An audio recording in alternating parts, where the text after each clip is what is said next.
Good afternoon, friends. This is Wednesday, November 6th, the day after election. 2 weeks ago, I decided to come on and post right after the election, and I'm going to give you what I call some post election wisdom.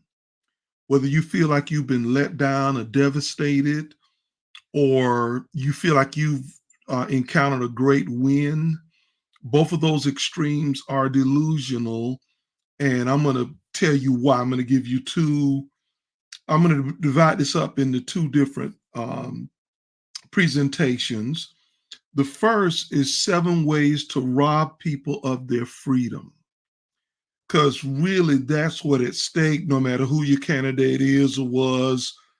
And the second is going to be 8 things we must all do at all cost. And so, that being said, I'm Roger Kelly. On my website, you can get more information about me. But let me get right into these presentations because I really want to sound a warning and at the same time offer you some encouragement about where we are right now.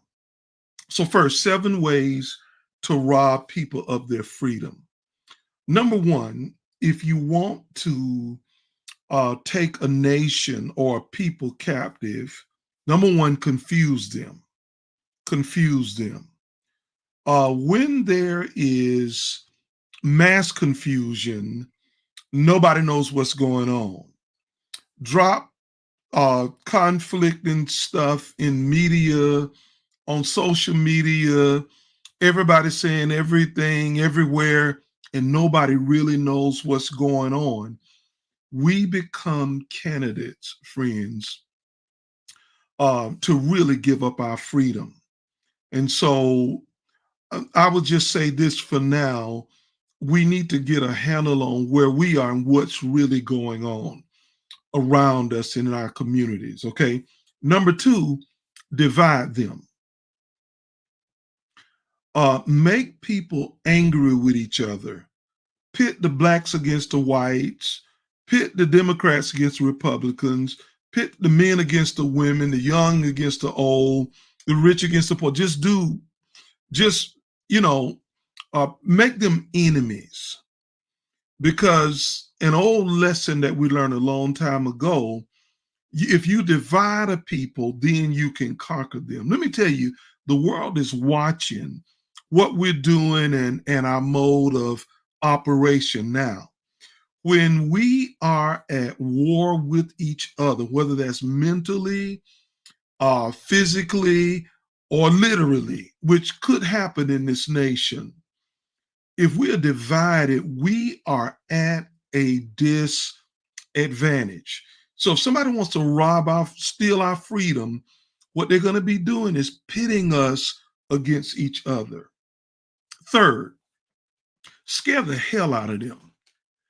And what I mean by that, and I know that's a strong way to say it, but you get people to remain in a fight or flight mode, have their adrenaline up, have them terrified to go to bed, terrified to get out of the bed, terrified about tomorrow, terrified about the day, terrified about the past.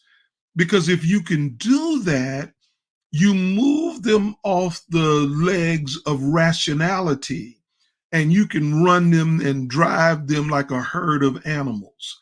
And so if you feel fear in your heart right now, understand that's all a part of this whole list of what we're talking about in terms of stealing people's freedom.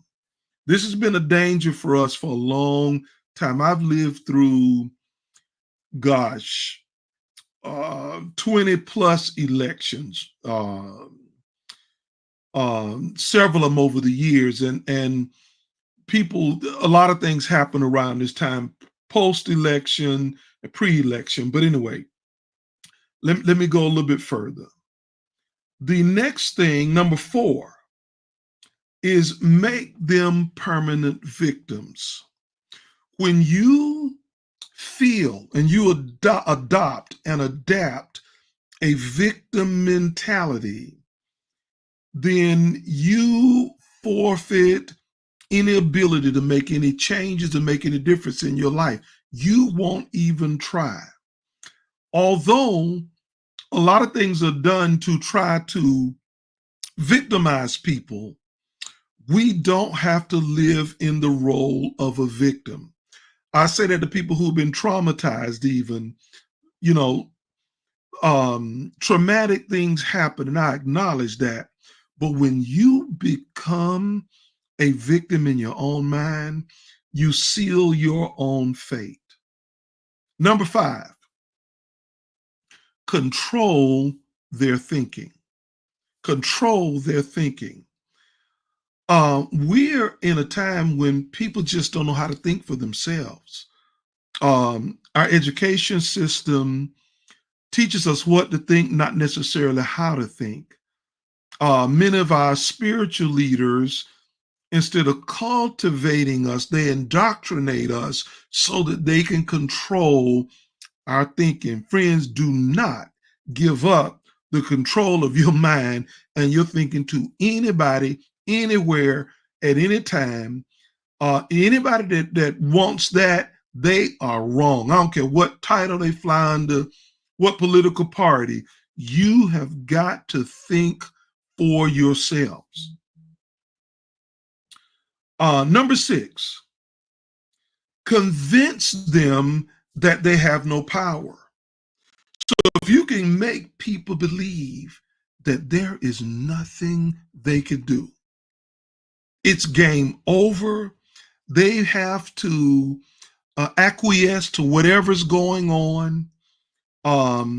There's no fight in them. They are helpless and hopeless. And then what happens is, again, you're priming them perfectly to steal their freedom. Number 7, create and maintain inertia. And what I mean by that is that get people where they do nothing, zero. They take no action, they take no responsibility. They are like in a daze, they're like a maze. They may get together a lot and talk about how bad things are, how unfair things are, how hopeless things are. And granted, a lot of things are unfair. But if you get caught in inertia, you are set up for somebody to just rob you of your freedom. And I believe that is what a certain group of individuals have been after for many, many years, our freedom. Let me say this again. I'm gonna read them again. I'm gonna come back to you with the second part of more directives of what you have to do.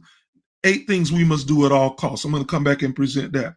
Number 1, if you want to rob people of their freedom, number 1, confuse them. Number 2, divide them. Number 3, scare the hell out of them. Number 4, make them permanent victims. Number 5, control their thinking. Number 6, convince them that they have no power. And number 7, create and maintain inertia or idleness. Friends, no matter what side of the fence you on and how you feeling, I want you to note what I said and think about it. And I will see you later this week to give you some solutions, some things that you and I need to do, no matter who won the election, no matter who wins the election, no matter what happens. There's some things that we have to do. I'm going to get back to you on that. You can get to know more about me at www.rogerckelleygroup.com. Have a great day. You are alive. Your life is in front of you. Friends, let's make it happen. Let me tell you that any transformation that's going to come to America and to the world, it's going to really happen at a grassroots level. It's like starting a fire that spreads among people. So with that, be encouraged, and we'll certainly be in touch. Thanks for tuning in, friends.